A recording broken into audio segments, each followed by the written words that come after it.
Bonjour à tous, je suis Gilles Mancillon, je venais vous souhaiter une excellente une année 2020 absolument merveilleuse, pleine de joie, de bonheur, de santé, de richesse et de sagesse, hein. On veut tout ça à la fois.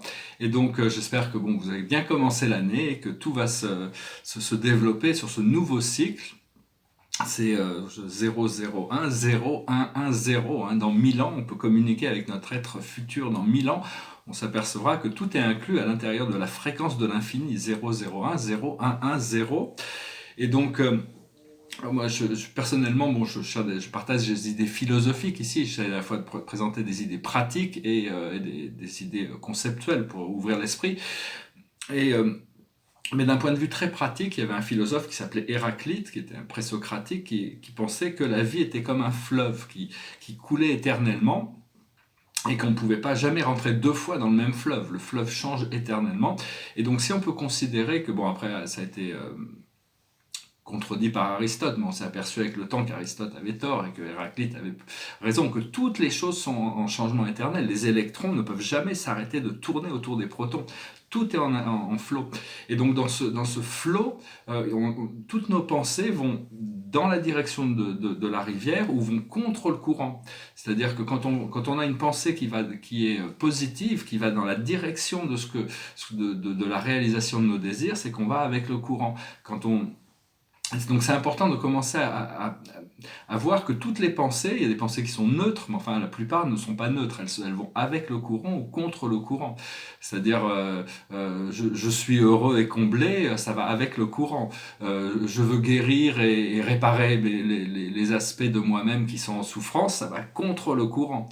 Donc c'est vraiment, enfin c'est juste des exemples, mais on peut analyser toutes nos pensées pour savoir si elles vont dans le sens du courant ou contre le courant.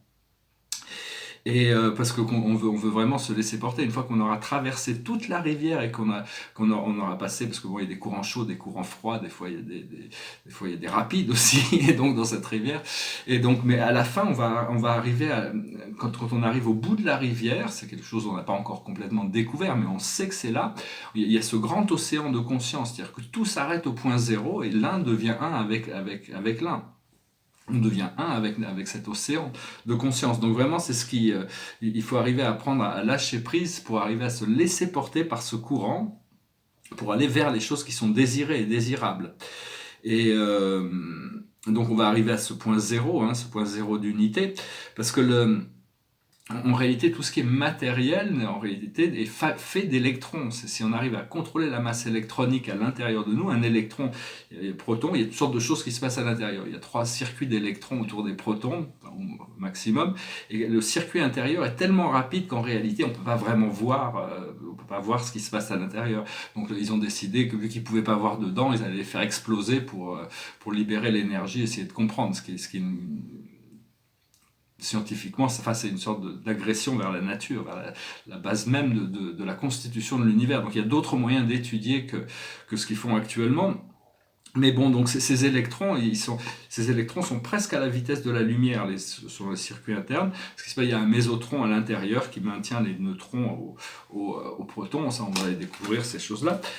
Mais si on peut accélérer tous les électrons de notre corps jusqu'au point où ils se transforment en photons, il y a toute cette réalité élargie qui va nous amener dans cette réalisation du corps de lumière. Donc tout ça, c'est des choses parce que bon, c'est à l'intérieur de nous on peut étudier les choses. On a déjà tout à l'intérieur de nous. On est un univers, on est créé comme un univers. On a tous un univers qui est personnel et unique à nous-mêmes dans le grand univers. Donc c'est toutes sortes de choses merveilleuses qui vont commencer à se réaliser. Il y a des choses sur lesquelles on peut discuter. Là, je me permets de discuter ouvertement d'idées spirituelles. C'est un peu mon rôle d'ancrer ces idées et j'espère pouvoir les partager de plus en plus. Alors on va voir pour un petit oracle. Le passé, c'est le travail. Le présent, c'est la communication. Et le futur, c'est l'authenticité. To sign oneself be true, à votre être véritable, soyez réel, comme disait Hamlet, hein, quand on est véritable par rapport à soi-même, on est vrai par rapport à tout le monde, il n'y a qu'une seule vérité. Donc la chose sur laquelle on travaille, c'est l'amitié. Il y a toutes sortes d'anciens amis qui reviennent, de nouveaux amis qui se forment, de nouveaux cercles qui se forment. Et l'aboutissant, c'est la consolation. On va pouvoir se consoler, on va pouvoir se prendre soin de soi, de son bien-être, et de pouvoir partir dans ce nouveau cycle avec beaucoup de force intérieure. Alors voilà, je voulais venir vous saluer, hein, vous souhaiter une excellente année 2020.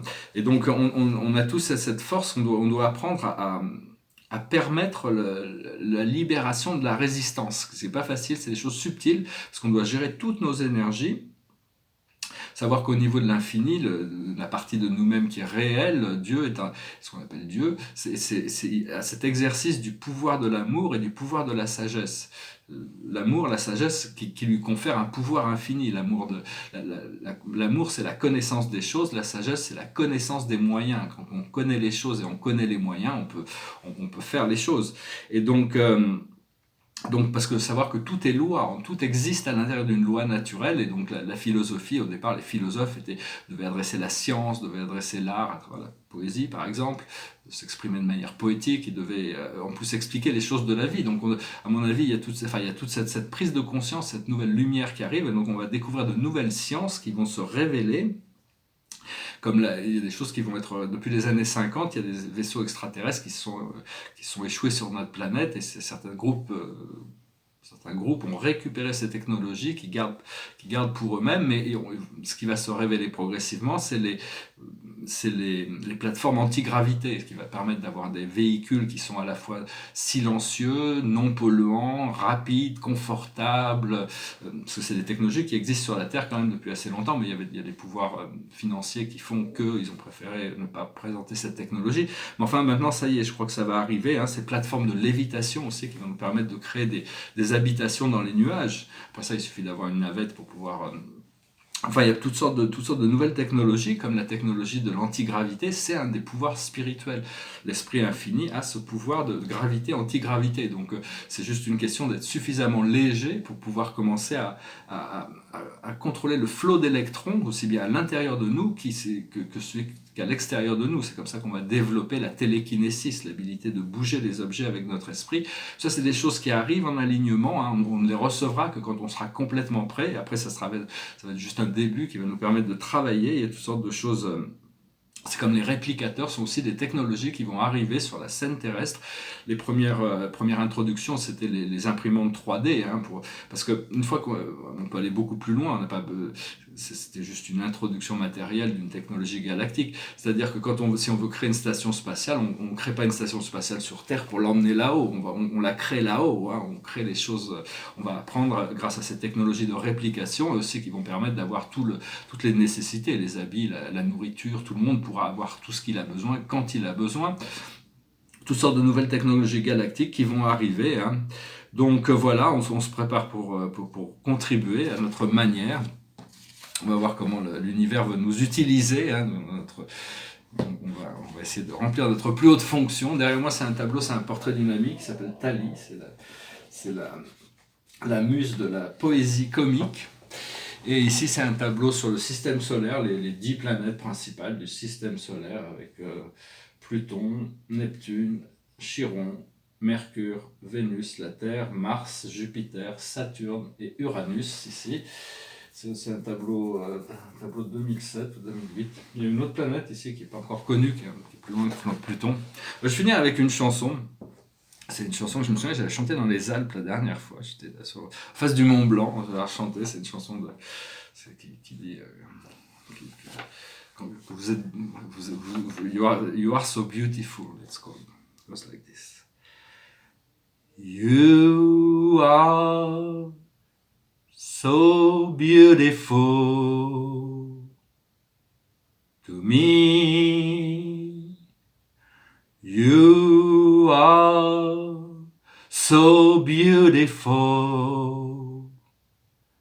to me. Can't you see? You're everything I hoped for. You're everything I need. You are so beautiful. to me. Such joy and happiness you bring.